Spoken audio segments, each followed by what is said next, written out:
This podcast details true crime cases. It contains adult themes and may contain descriptions of violence. It is not intended for children. Listener discretion is advised. Thank you for joining me for today's episode of Once Upon a Crime. We're in the series Wild Things. This week, I'll tell you about a case that rocked the San Francisco Bay Area in early 2001. Dogs are called man's best friend. And if you're like me, your dogs may be just like family members. But pets are also a responsibility to be taken seriously. You have to give them love and attention, proper food and nutrition, and exercise as well as training and discipline. Most people I know are responsible pet owners, but there are always a few who create problems for others, mainly by not properly training their pets. This case is an extreme example of that. Two very large and beautiful dogs were either not properly trained and socialized or deliberately trained to be aggressive, or both. This point would be debated in the public and the media after this case. Either way, the result was a tragedy where a young female college coach would lose her life in a shocking way due to the actions of two irresponsible pet owners. The backstory to this tragic case is so bizarre that it almost seems made up. But it's all true, and you'll hear all the details in the next two episodes. Yep, this is a two-parter, but if you can't wait until the next week to get the ending to this story, it will be available early on Patreon. I'll share the details on how you can access it at the end of this episode. This is Chapter 2, the Pacific Heights dog mauling case.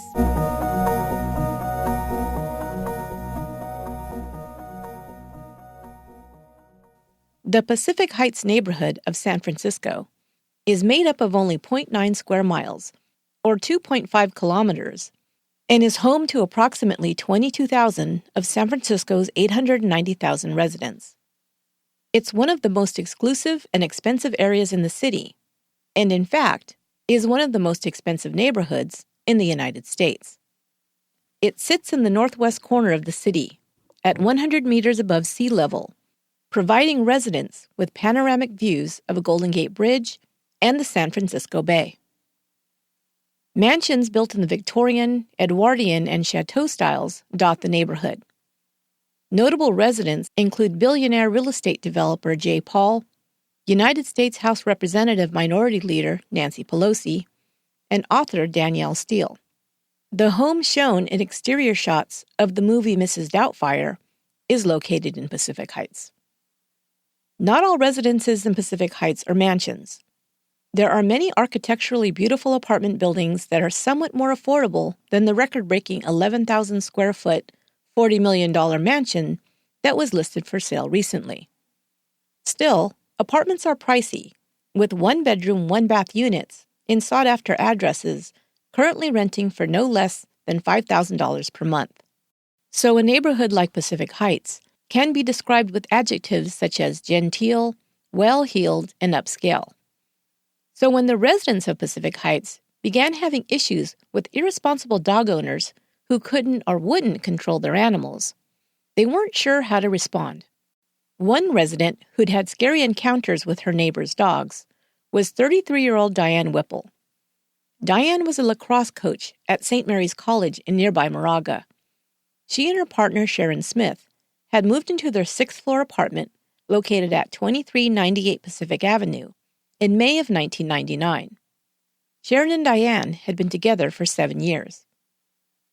Diane, originally from Long Island, New York, was always an athletic girl.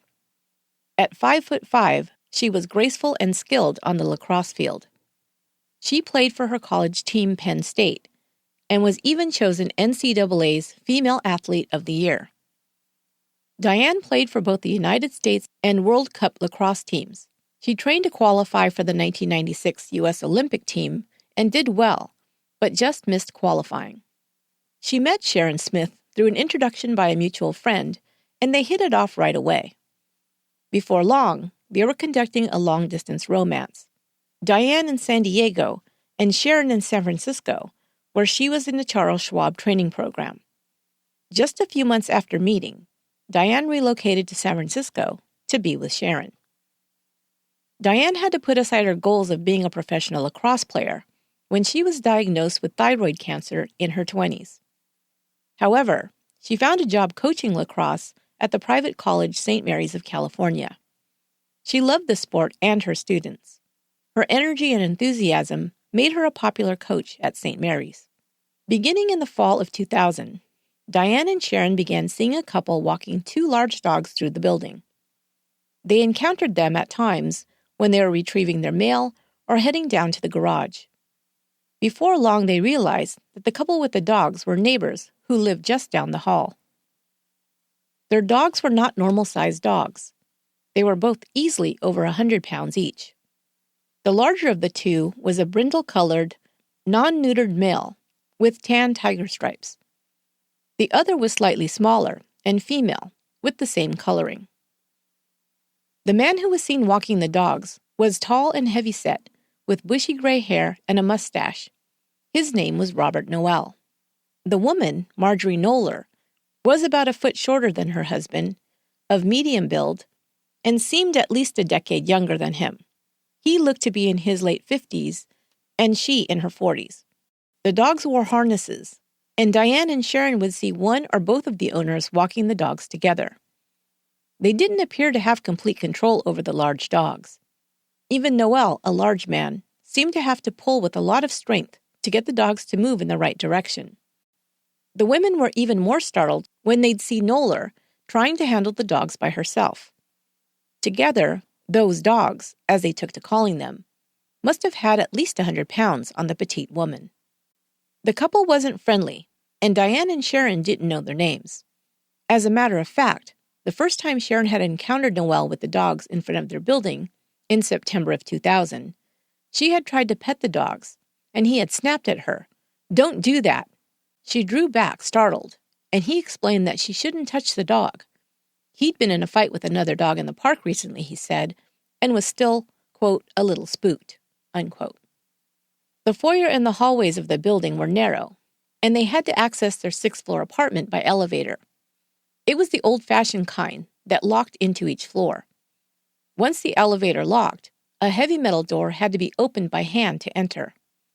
The couple would bring the dogs on leashes into the small elevator to exit or enter their floor. The two large dogs, along with their owners, filled the entire elevator. Diane would encounter the dogs in all of these close spaces, and they became increasingly aggressive towards her. They would bark and snarl and pull on their leashes when they saw her, and she began to be afraid of them. Diane was a dog lover, and she knew this wasn't normal behavior for most pets. Certainly no other dogs in the building behaved this way. It was also worrisome because, as she'd observed, the owners didn't appear to be able to handle them. The dogs clearly weren't under voice command. She rarely even heard the owners issue a command to the dogs. They simply allowed them to snarl and lunge and just yanked harder on their leashes as they walked by. They never acknowledged Diane or apologized for the behavior. Then in early December 2000, Sharon received a frantic call at work from Diane. "That dog just bit me," Diane cried. How badly was she injured, Sharon wanted to know. Diane assured her that she was fine, but she was angry at the owner and frightened to encounter the dog again. She had been walking through the foyer when the man passed with the dog, who lunged at her and bit her on the wrist. When she got home, Sharon inspected the bite. The dog had clamped onto her wrist, and Diane had been wearing a sports watch that took most of the brunt. She had a couple of deep red indentations in her wrist, but the skin had not been broken, and she wasn't bleeding. After that, Diane was on guard whenever she entered or exited the building. Sharon said that Diane was terrified of the dogs now. Afraid of running into them again, Diane would walk behind Sharon in case they might be around and try to get to her. When Sharon opened the elevator door too quickly, Diane would say, "Don't do that," afraid that the dog might be inside. Those dogs became a frequent topic of conversation with Whipple and Smith and sensed that two such large aggressive dogs should be living in an apartment building. How the dogs came to inhabit apartment number 604 at 2398 Pacific Avenue was a story in of itself.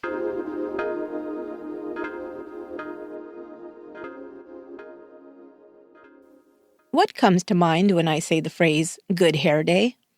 I bet you think of times when you felt more confident, attractive, and just plain amazing, right? Well, wouldn't you like to have that feeling every day? Well, here's a way to do just that. You've got to try Sugar Bear Hair. Sugar Bear Hair provides all the nutrients you need to get stronger, healthier hair. The little blue gummies taste like sweet, delicious candy. They're made with the juice of real berries, and they contain as much vitamin A as 4 cups of broccoli, as much vitamin C as 1 cup of cranberries, and as much vitamin B12 as 4 organic eggs. The nutrients in Sugar Bear Hair gummies have also been found to improve hair and skin quality over time. Pretty good for a cute little delicious bear. Sugar Bear Hair is a bestseller on Amazon, with thousands of rave reviews. For beautiful hair and a healthier you, go to sugarbearhair.com/once to try them today and get a special discount. That's sugarbearhair.com/once. And have a great hair day.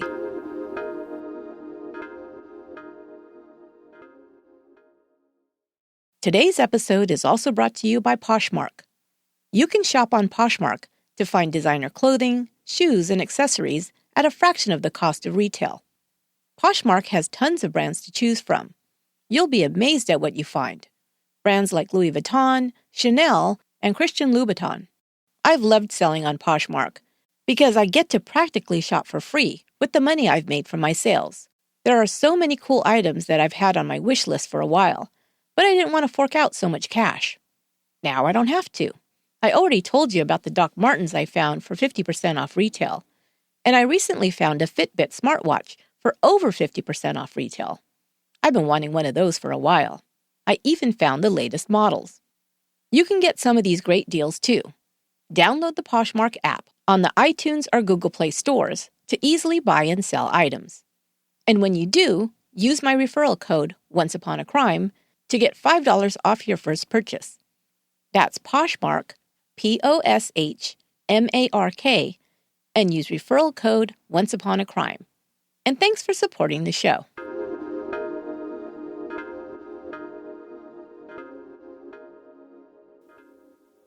The origin of the two large dogs, named Bane and Hera, begins with a man named Paul Cornfed Schneider, Cornfed being his nickname.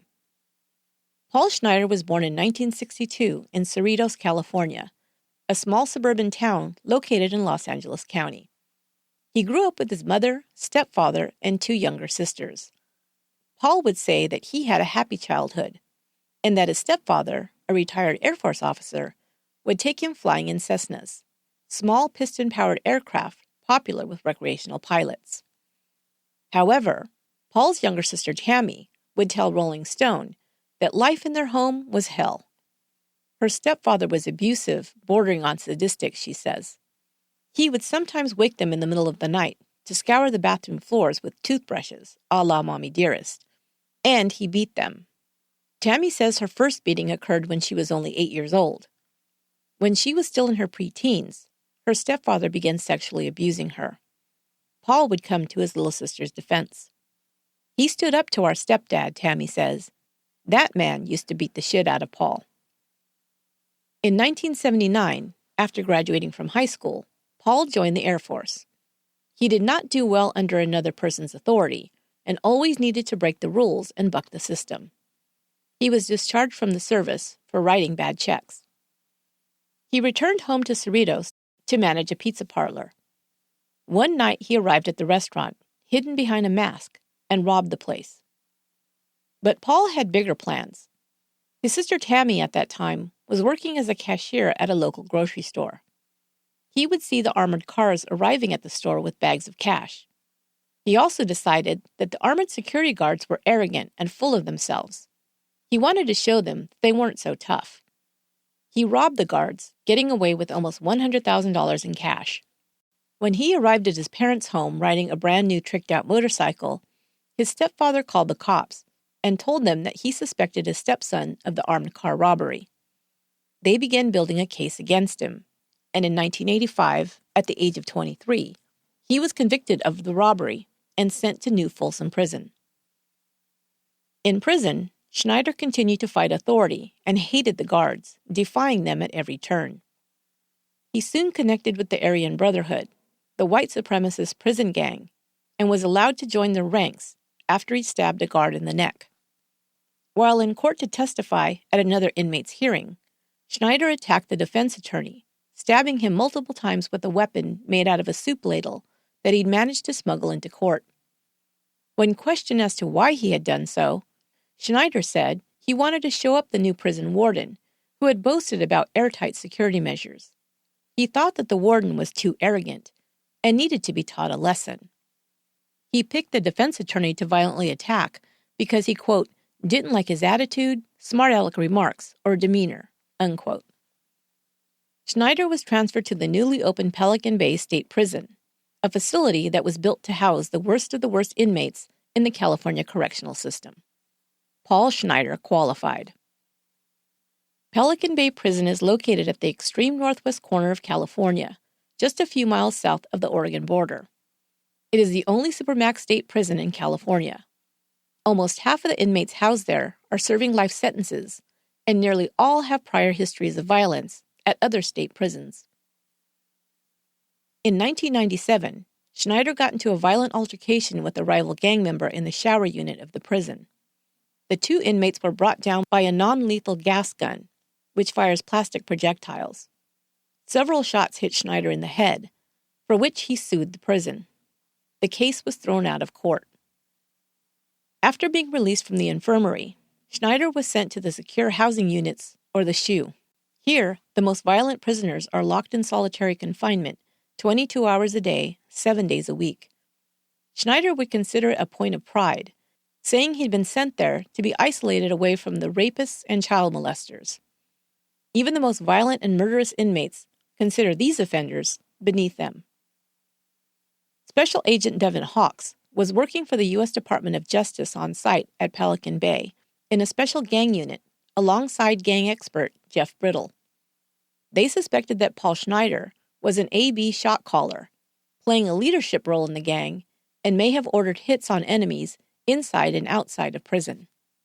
Schneider was clever, however, and used codes and cryptic language in his communications to confound authorities.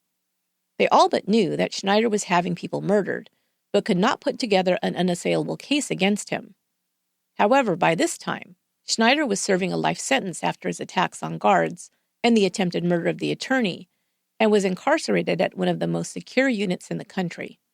There wasn't much left in the way of punishment for Schneider, minus the death penalty. Schneider's cellmate at Pelican Bay was Dale Bretches.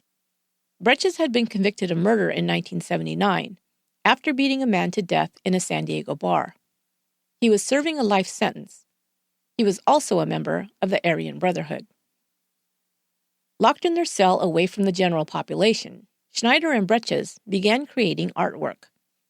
Schneider preferred fantastical drawings of medieval figures and mythical creatures.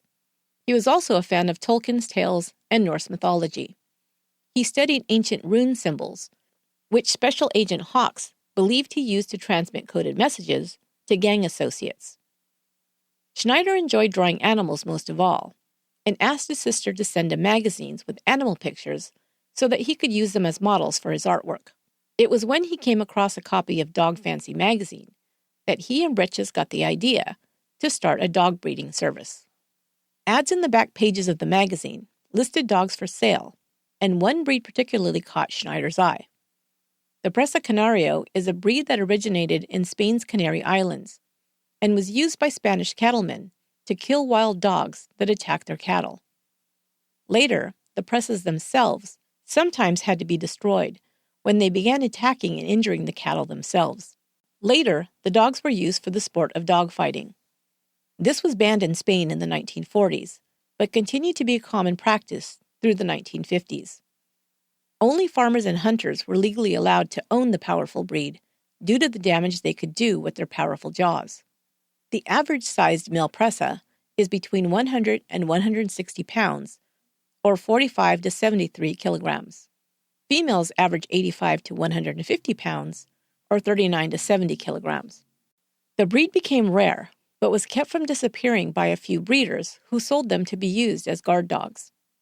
They became popular with drug dealers and gang members who wanted the prestige of owning the rare and powerful breed. In the 1990s, puppies sold for, on average, $2,000 apiece, or over $3,100 today. Bretches and Schneider began researching how they could get their hands on a couple of dogs to begin breeding to sell the puppies. They knew just the type of people who might be interested in owning one of their dogs. But they needed someone on the outside that they could trust to purchase, raise, and breed the dogs for them. Schneider put the next part of his plan into place. He was a master manipulator, and he knew his best bet was to charm an unsuspecting woman to do his bidding. It was something he'd done before, and he was good at it. He never rushed his prospect, but took his time until he had her eating out of the palm of his hand and willing to follow his orders. Dale Bretches' girlfriend knew a lady named Janet Coombs who lived in the rural town of Hayfork, located about 200 miles south of Pelican Bay. Janet was divorced with a 17-year-old daughter.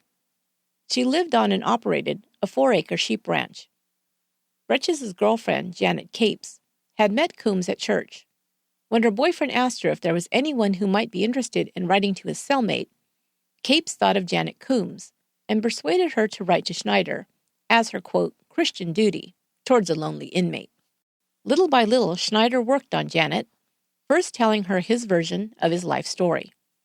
He admitted his history of robbing stores and the armored car, but told her he never targeted individuals. He also never mentioned his history of violence. He drew her pictures and sent them in the mail. She began to think of him as a sensitive artist who had just made some bad choices early in life, and her heart went out to him. It also didn't hurt when she found out that her pen pal was a 35-year-old, 6-foot, 2-inch, 227-pound man, muscularly built with blonde hair and gray eyes. Janet was lonely, and besides her husband, who had left her when she'd gained weight a few years into their marriage, she hadn't dated much. Janet sent him pictures of the farm, and he said he loved animals. He drew more pictures to send to her and also to her daughter Daisy. Janet felt she was doing a good thing, writing to Schneider about God and giving him someone to pour his heart and soul out to. Of course, Schneider knew exactly how to get a woman like Janet interested in helping him whatever way she could. He pegged her as a do-gooder and knew that if she thought she was helping him explore his better self, she'd be an easy mark. He was right. He began talking about his love of animals, especially dogs, and told her when the time came, he wanted to live in a rural area, maybe a farm, not unlike Janet's, and raise beautiful dogs to share with loving families. Not only would he be connected to nature, but he could also earn an honest income, he explained. He began sharing information about the kinds of dogs he wanted to breed. He'd already begun speaking in we terms to Janet, and this gave her hope that he felt about her the way she was beginning to feel about him. He then laid out his plan. He would provide the money, and all she'd have to do was take possession of the puppies, bring them to the farm, and when they got big enough to breed, he'd have others help her to find buyers and make the sale. She had all that land, perfect for dogs, he explained. Once they sold the puppies, they could split the profits. He shared pictures with her of the Presa Canario breed that he loved so much. Janet at first was not convinced. Such big dogs, she said. She raised sheep and was afraid the dogs might hurt them. Then there was the fact that she'd never owned dogs and didn't know the first thing about the breed or how to care for them. Schneider continued to convince her that it would be good for her, for the farm, and even for her daughter Daisy. They'd have protection, and the dogs would also protect the sheep. It was all perfect. Finally, Janet agreed. She wanted to please Schneider, and she could use the extra income. Schneider gave her the names of Presa breeders to contact. They found a male and female puppy to purchase from one of the breeders. The male was named Bane, and the female, Isis. She first saw the dogs when she took possession of them in June 1998. She and Daisy drove 8 hours to pick them up from the breeder. Other than that, she'd only seen pictures of Presas on a website. They were much bigger and scarier looking in person, she thought. Bane was a 30-pound puppy when he arrived. After the dogs came to Hayfork, Schneider soon began making demands on Janet. He told her he'd pay for all the food and supplies, but he wanted her to only feed them special food that he said would ensure they grew to their maximum size. He also required that she give them daily dietary supplements and provide other specialized equipment for them. The problem was, Schneider didn't give her enough funds to meet all his requirements, and she began paying for the dog's needs out of her own pocket. Things began to add up quickly. She also didn't appreciate Schneider's bossy attitude. The dogs became more difficult to handle. They grew quickly, Bane soon reaching almost 100 pounds. She didn't have any training on how to handle the dogs, especially such a large and powerful breed. They began destroying things in the house, and Janet took to fencing them in outside. But they soon began chewing through the fencing as if it were cardboard. They ate enormous amounts of food, and Schneider insisted that she feed them a half-pound of ground chicken or ground beef daily. He also insisted on photos of the dogs at regular intervals. When she sent pictures of them, he complained that they were too blurry and that she'd taken them from an angle that made them look too small. There was no pleasing him when it came to the dogs. Schneider and Bretches had started a website for their dog breeding operation.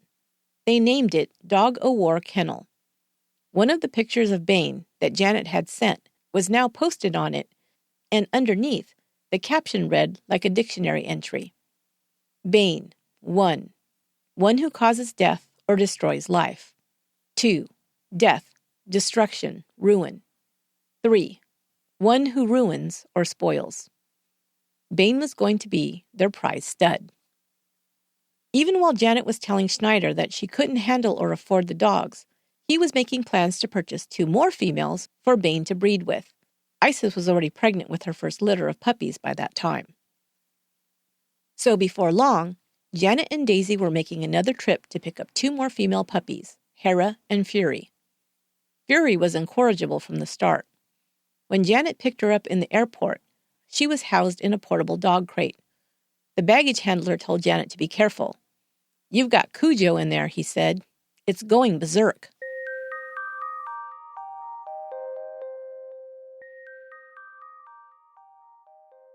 It was soon clear that Fury and Hera had not been socialized at all. Janet was afraid of Fury. She barked and lunged at anything and anyone that came near her. Hera was more docile. It didn't help that Bane and Isis both hated the new pups.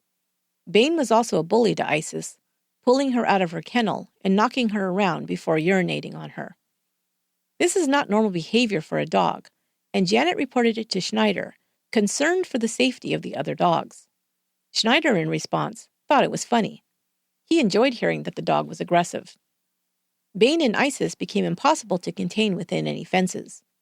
Janet would reinforce their pens, and they would just chew through them and break out, roaming around the farm at will. Soon, Fury and Hera joined them. Isis gave birth to 10 puppies, but to their horror, she turned on them, killing 6. They were able to save 1 that she'd buried alive, and 3 more that she hadn't gotten to. Schneider was furious and believed Janet was lying to him about the dead pups. He accused her of going behind his back and selling the others and pocketing the profits. Janet couldn't believe what he was saying to her. Then she began to find dead animals on the farm. First, it was a few of her chickens. Then she found a dead sheep.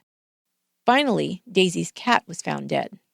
Then in October 1999, Janet began receiving calls from a pair of San Francisco lawyers named Robert Noel and Marjorie Knoller.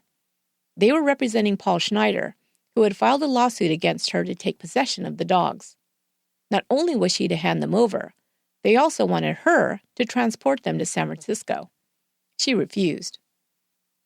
Finally, tired of being badgered by the attorneys, she agreed to relinquish the dogs, but told the attorneys that they'd have to pick them up. She urged them to bring a professional dog handler, explaining how big, aggressive to strangers, and hard to handle they were.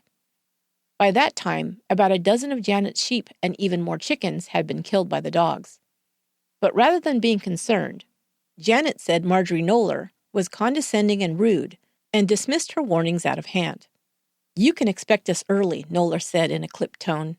We're early risers and will probably arrive there at 6 a.m. Well, Janet warned, Bane and Hera hate each other, and the pups don't like Hera either. So if any of them get out of their crates while you're hauling them, God help you.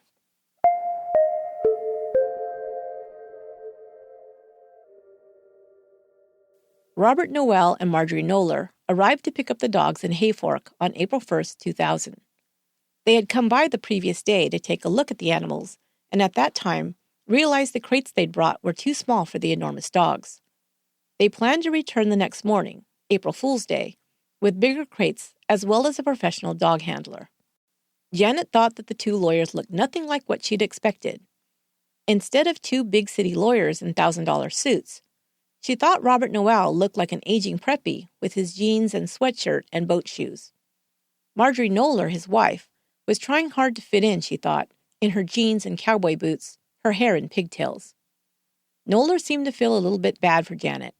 Her daughter Daisy cried at seeing the dogs go, especially Bane, who'd been her first dog, and also the puppies. Noller offered to let them keep one of the puppies, but Janet declined. She just wanted to wash her hands of Paul Schneider and the whole big hassle she'd endured for almost 2 years. She'd also become afraid of Paul Schneider, as he'd sent several threatening letters during the months leading up to the lawyer's involvement. As far as she was concerned, this was a chapter she'd rather put behind her. Schneider and Bretches had found new owners for some of the dogs. Bane, Isis, and the 4 puppies were sent to La Puente, located in Southern California. Hera and Fury were boarded at the Peninsula Pet Resort in San Carlos, California, just south of San Francisco.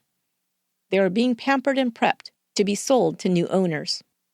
Just a couple of weeks before they picked up the dogs from Janet Coombs, a vet had been sent to inspect the dogs and issue rabies and health certificates for them. He also provided tranquilizers to administer to the dogs before they were transported. The veterinarian felt compelled to send the following letter to Marjorie Noller. She received it the day before they left for Hayfork. Dear Mrs. Noller, it read, physically, I found the dogs in great shape, with the exception of Roca, one of the puppies, who had an infection in the left eye. It did not appear too bad and was probably due to an injury. However, I would be professionally amiss if I did not mention the following, so that you can be prepared. These dogs are huge, probably weighing in the neighborhood of 100 pounds each. They have had no training or discipline of any sort. They were a problem to even get to, let alone vaccinate. You mentioned having a professional hauler gather them up and take them to La Puente. Usually, this would be done in crates, but I doubt you could get them into anything short of a livestock trailer, and if let loose, they would have a battle. To add to this, these animals would be a liability in any household. The historic romance of the warrior dog, the personal guard dog, the gaming dog, etc., may sound good, but it hardly fits into life today. In any event, you'll do as you wish, but at least I have given you my opinion. Yours very truly, Donald B. Martin, GVM. A month later, after Hera was discovered to have a heart murmur, Robert Noel and Marjorie Noller decided to bring Hera home to live with them at 2398 Pacific Avenue. In the meantime, the gang unit agents had been monitoring Schneider's dog breeding ring and his relationship with the attorneys Noller and Noel. Agent Hawks had proof that Doggo War Kennels was selling the dogs to affiliates of the Mexican Mafia, and they suspected that the entire operation was to provide guard dogs to drug dealers and gang leaders, to protect methamphetamine labs, safe houses, and the like. While the dog breeding operation was a violation of California Department of Corrections rules, it was not illegal for Schneider to use others outside the prison to carry out his orders to run the scheme. And because Schneider and Bretches were already serving the harshest punishment possible, housed in the SHU at Pelican Bay, there was not much else the CDC could do to them. The investigation then turned to take a look at who these two attorneys, Noel and Noller, were. Why were they so involved in the dog breeding scheme? They were frequent visitors to Schneider, and he received voluminous amounts of correspondence from the couple, all marked confidential legal mail. They needed to find out more about Noel and Noller and their connection to Schneider.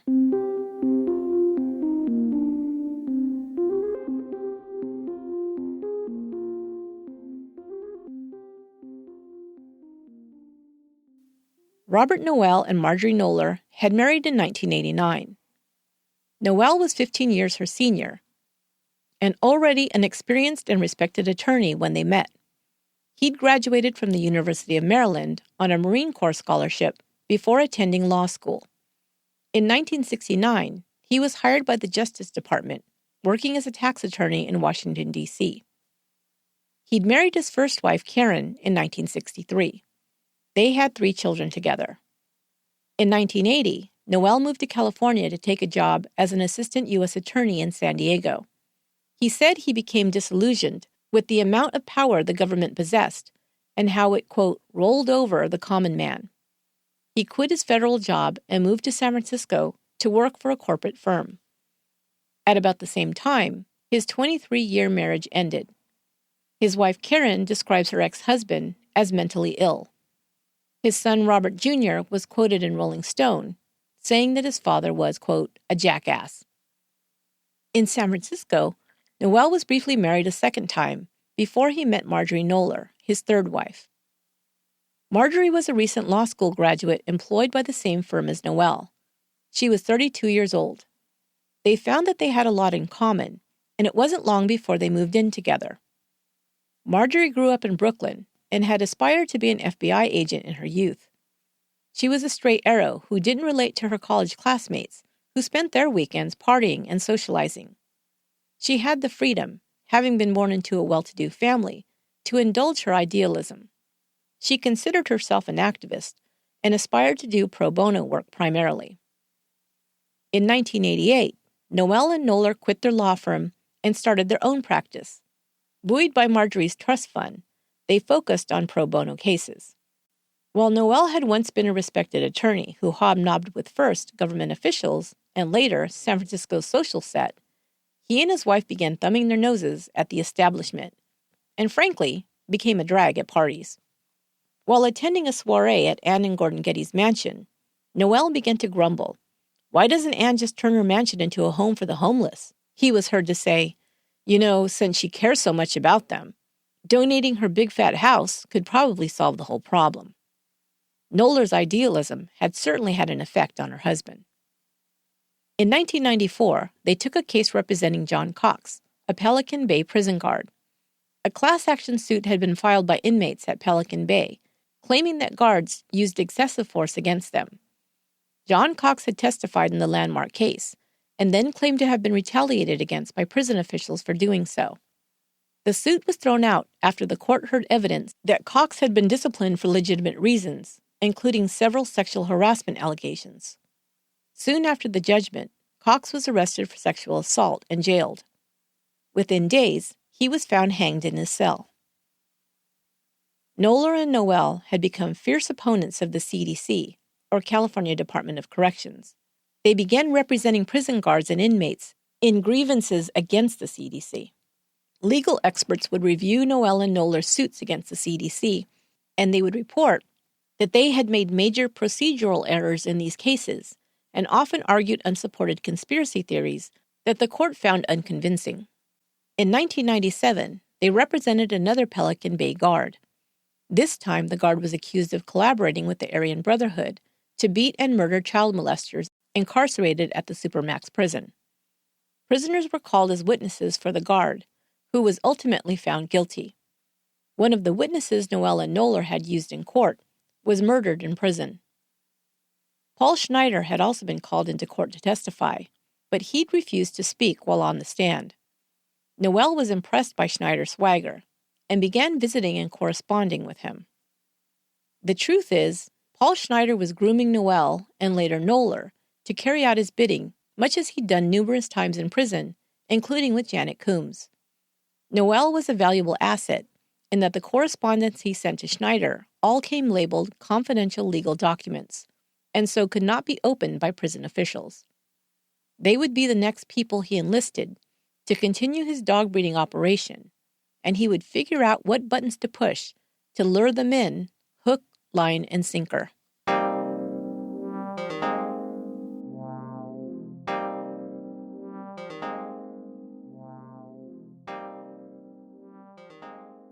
Between March and December 2000, Just over 100 letters were sent between Paul Schneider, Robert Noel, and Marjorie Knoller. Just as he'd done with Janet Coombs, Schneider brought his attorneys into his world little by little, making them think they were an important part of his life. They may have been lured in because they were so deeply focused on taking on the CDC, relishing their perceived role as champions for powerless inmates. Marjorie Knoller had always been an idealist and had enlisted her husband in fighting for a noble cause. He, having worked for the government himself for much of his career and becoming disillusioned with it, was a willing recruit. He wanted to play the hero role, and taking on the establishment was one way to do this. Schneider, being the puppet master he was, probably picked up on this in his initial dealings with Noel and used it to his advantage. He would allow Noel to believe he was doing a noble work, and even began sharing his interest in heroic characters and symbols from mythology. He began sending drawings, like he had to Janet Coombs, first drawing pictures of his dogs depicted as heroic and noble beasts. Later, he would draw Noel and Knoller into these pictures, portraying them as a Norse god and goddess, flanked by Bane and Hera. Both Noel and Knoller became completely enthralled in Schneider's fantasy world. Noel in his letters seemed to relish playing the role of a badass and enjoys his connection to Schneider, a hardcore convict and member of one of the most violent prison gangs in existence. Noel and Knoller were already housing the female Hera in their small Pacific Heights apartment. Then in September 2000, Bane fell ill, and the people who were keeping him in Southern California weren't interested in paying for his medical treatment. Schneider enlisted Noel to retrieve Bane, and he brought the second dog home to live with them. Noel and Knoller lavished the dogs with attention. They took them everywhere with them to, quote, get them used to city life. Remember, these were dogs who had never been socialized prior to arriving on the farm at Hayfork. Canine socialization, ideally, should occur between the first 4 to 12 weeks of a dog's life. Owners or handlers should expose them to humans and other friendly animals, providing a positive experience in a controlled environment, so that they learn to coexist in a calm, trusting, and friendly manner with others. Then, once the dogs arrived at Coombs Farm, they had very little interaction with humans besides Janet and her daughter, and no interactions with other dogs. They treated the other animals on the farm as prey, killing several of them. Noel and Knoller read books about the breed, but didn't get any instruction on training or disciplining the large, powerful dogs. They didn't seek out an expert or take the dogs to behavior training classes. The advice they did receive, such as the opinion of the vet who assessed the dogs, they dismissed out of hand. Bane and Hera had little training on a leash, and living in the crowded city of San Francisco, they'd have to learn quickly. But it became clear almost immediately that the dogs were hard to handle. They would pull on their leashes to make a beeline for whatever caught their attention, a dog, another animal, or even a person, to lunge at them. The soft harnesses they wore did little to help Noel control the dogs. They have powerful chest muscles and strong legs, and it made it almost impossible for even the 6'4", almost 300-pound Noel to keep them from moving wherever they chose. Sometimes he'd have to straddle them and pull up on their harnesses to get them to stop. They rarely obeyed voice commands from their owners. Incredibly, Noel and Knoller would sometimes allow the dogs to go off-leash, whether they were in the apartment building or the city streets or in parks. They continued to overestimate their control over Bane and Hera. Marjorie Knoller would later say, "Hera was an off-lead dog. She would respond to my commands, and I didn't have any problem with her." Of course, she may have been talking about before Bane came to join the family. Bane and Hera together came to rule the home and show an increase in aggressive behavior. But even before Bane came to live with them, Hera exhibited aggression towards others. In June of 2000, Noel and Knoller were waiting for the elevator in the lobby of their apartment building, and when the door opened, a resident, David Moser, was exiting. He would testify that the couple with their dog on a leash were crowding the door and didn't move back when the door opened, so he'd had to slip to the side of Marjorie Knoller to make his exit. Just as he passed her, Hera bit him on the rear end. Startled, he jumped away. "Your dog just bit me," he said to the couple who hadn't reacted at all. "Noel," he said, just looked at him and said, interesting, as they boarded the elevator. Moser was in pain from the bite and went home to inspect it. There was a welt, which later became a bruise. He decided not to report it, since he was moving out of the building.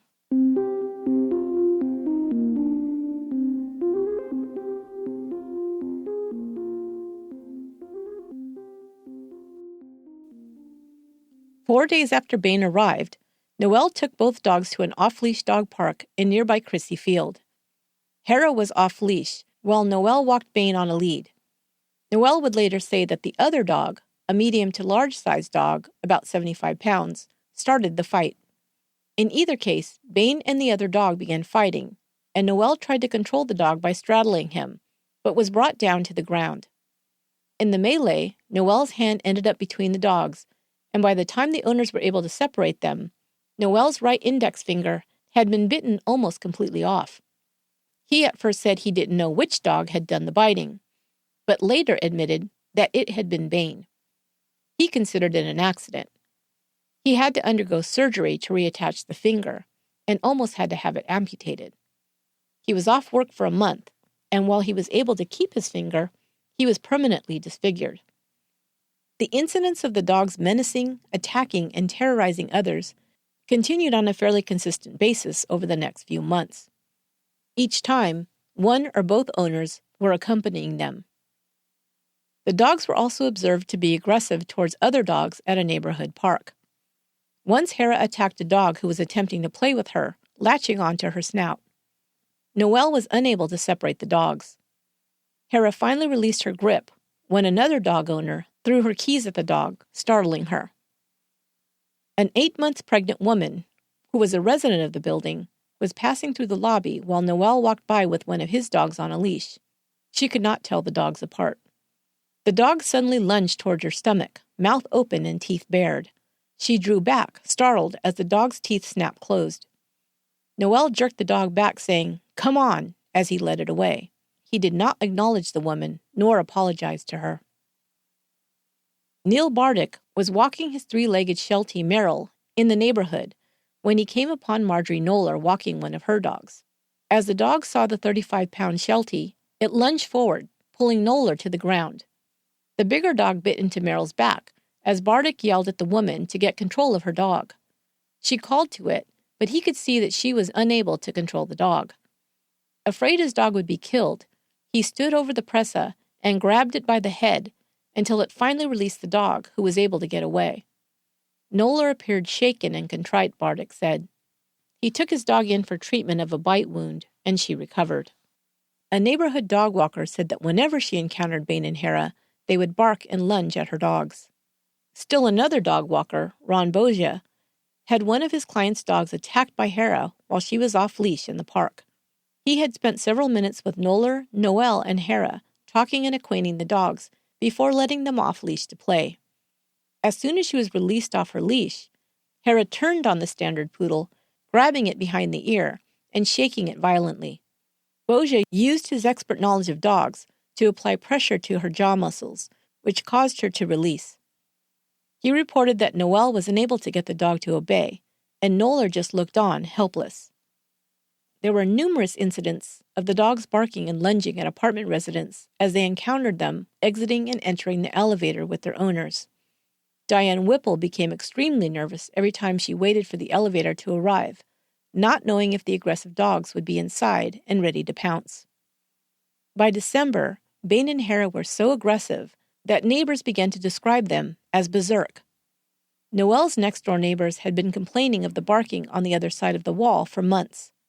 They wrote letters to them, and they had agreed to work things out in a neighborly way. Then one day, as Skip and Andrea Cooley were waiting for the elevator, the door opened, and one of the dogs jumped at them, teeth bared. Skip Cooley slammed the door quickly, and Noelle apologized from inside the elevator, and told the couple to retreat down to the far end of the hall. They did, and watched Noelle wrestle the dogs all the way into his apartment. The whole time, Cooley said, the dog continued to fight him to try and get at the couple. Bain and Hera exhibited the same kind of behavior in the hallway of the 6th floor where they resided, in the building lobby, and even in front of the building. It was clear that the dogs considered these areas to be their domain, and anyone who breached them were treated as usurpers and enemies. On the streets, the dogs more often reacted aggressively to other dogs, but people also weren't off limits. One day that fall, Noelle was walking one of the dogs, and neighbor Mary Willard saw that he had a bandaged arm.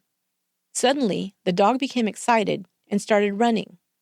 Noelle tried to hold on to the dog's leash, fell to his knees, and then was pulled to the ground and dragged across Fillmore Street before he was finally able to regain his footing and get control of the dog. This incident is proof of the strength of these dogs. One was able to drag a 300-pound man several yards without even breaking a sweat. Another man told of his encounter with the dogs while walking with his 6-year-old son. As they passed, one of the dogs snarled and jumped towards the boy, coming within inches of his face. The man said that he believed the dog was definitely in attack mode. A postal worker said he heard dogs barking and turned to see both dogs coming at him at a very fast clip. He threw his mail cart in between him and the dogs, trying to keep them at bay. He continued to fight them off with his cart and said he felt, quote, terrified for his life, until suddenly they just stopped and turned and walked away, back to their owners who were just standing up the block, watching the scene. Marjorie Knoller was seen more frequently as Winter approached, walking both dogs by herself. Witnesses said she had no ability to control them, and they pulled her every which way. There are many more accounts of the dog's aggressive behavior, but I think you get the picture, so I won't detail them all. Just know that in December of 2000 and into the beginning of the new year, the stories are numerous. Neighbors were talking about the problem the dogs were creating in the building and the neighborhood, but no one reported it to the authorities or even the building manager. Those who had encounters on the street did not know the names of the owners or where they lived. They never apologized and simply walked away before the startled person could even recover enough to inquire. Those in the building either just tried to avoid the situation, although that was becoming more difficult, or were wary about starting a fight with a neighbor. Others knew Noelle and Knoller by reputation. They were attorneys who, rather than trying to be good neighbors and keep their dogs away from others, acted arrogantly, dismissed their concerns, deflected blame away from themselves or their dogs, and were ready with a counterclaim against others. It wasn't worth the hassle, they thought. Meanwhile, Noelle, throughout, was writing letters to Schneider, bragging about the fearsome dogs. He called Bain Bainster and referred to the dogs as the kids. Schneider, for his part, would forward pictures of his dogs to his sister Tammy. One included the caption, El Supremo Bain, born to raise hell. Schneider must have enjoyed the tales that Noelle shared with him about how the dogs terrified neighbors. Noelle laughed it off as ignorant people afraid of big dogs. One of Schneider's biggest complaints about Janet Coombs was that she was, quote, turning the dogs into sissies. He didn't like pictures she'd shared with him of the dog's more docile moments. Once, she sent a picture of Bain cuddling with a cat, and he hit the roof. You're making a wuss out of Bain, he wrote to her. These are royal dogs, and they need to look majestic. A few months later, he enlisted Noelle to take possession of his royal dogs. In a letter dated January 11, 2001, Noelle wrote to Schneider, describing Bain and Hera's behavior in the building. This morning's was an interesting walk. I'm getting used to the jailbreak approach the kids have. They break from the door like horses, out of the starting gate. Stand next to the elevator, shifting from one leg to another. The elevator comes, hopefully with no one in it. Otherwise, they'll knock them down rushing in. Later in the letter, he writes about an encounter with a neighbor. As soon as the elevator door opens at 6, one of our newer female neighbors, a timorous little mousy blonde who weighs less than Hera, is met by the dynamic duo exiting and almost has a coronary. The little mousy blonde he referred to was Diane Whipple.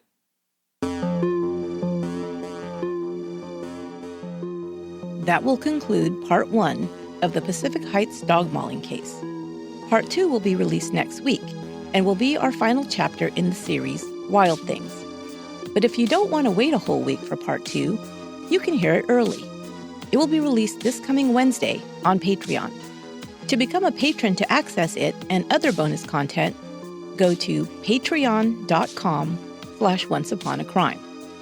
Just a $2 pledge a month will get you early release episodes, bonus content, and more. If you'll be attending Podcast Movement in Philadelphia this month, come out and see me, Dina from Twisted Philly, and Jerry from FBI Retired Case File Review on the panel Women in True Crime Podcasting on Thursday, July 26th at 1:15 p.m. Check your program for room location and more info. Once Upon a Crime is written, produced, and edited by me, Esther Ludlow. Until next time, be good to one another.